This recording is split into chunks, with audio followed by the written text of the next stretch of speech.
Hey, good day sa ating lahat mga boss. Sa araw na ito meron tayong unit, Hyundai Accent CRDI diesel engine.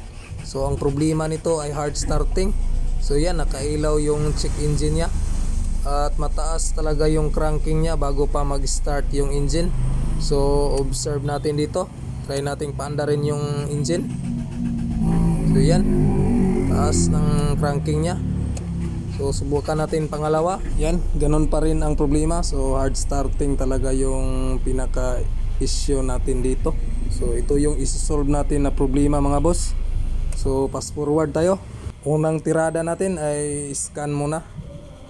Kasi nakailaw yung check engine, so kailangan natin i-scan kung ano yung trouble code na nababasa dito sa ating scanner.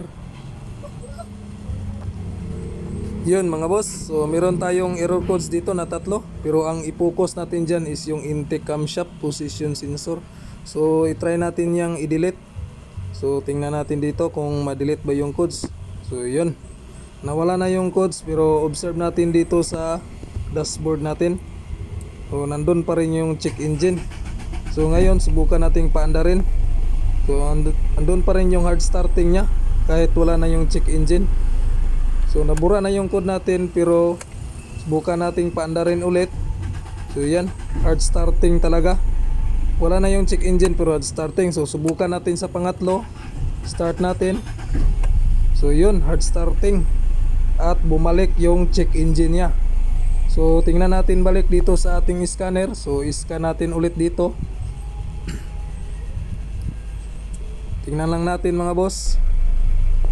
So yun, bumalik yung codes natin na intake camshaft position sensor. So may problema talaga dito sa sensor na to mga boss, or siguro sa wiring nya. So ngayon mga boss, punta muna tayo dito sa ating engine.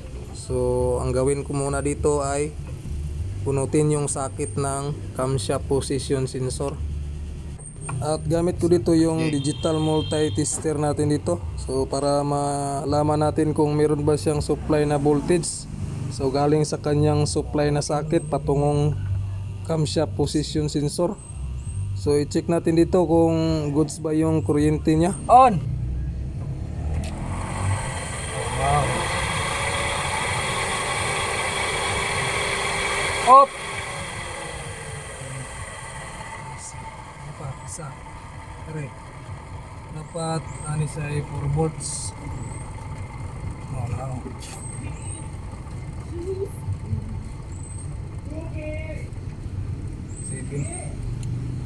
Okay. So yun mga boss, check na natin lahat. So mayroon naman siyang supply voltage niya. So kompleto naman lahat. So na-confirm natin dito yung sensor talaga yung may problema. So ito yung sira. So ngayon tanggalin natin yan at papalitan natin yan ng bago. Dito mga boss ay fast forward muna tayo. So bilhan natin yan ng bago. Yun, andito na yung parts natin mga boss, yung camshaft sensor. So ang nabili natin dyan is original brand new. Siyempre supplied by Nakmar Auto Parts and General Merchandise yan. Fast forward tayo ulit mga boss. So kabit na natin agad yung sensor.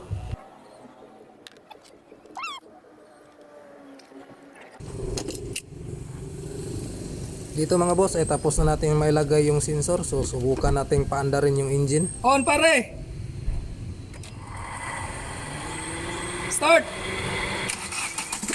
So yun mga boss, one click na yung engine natin. So nasolve na yung problema. So try nating paandarin ulit. Yun, one click na talaga yung engine. So pasok muna tayo dito sa loob. So tingnan natin dito. Ay! Sa nakita natin dyan mga boss ay nakailaw pa rin yung check engine. Pero try natin i-off yung engine ngayon at subukan nating paandarin ulit. Yun, one click na siya talaga. At nandun pa rin yung check engine, pero kailangan natin yung i-delete. So tingnan natin dito, i-delete muna natin yung codes nya dito sa ating scanner. Camshaft. Natin yung erase.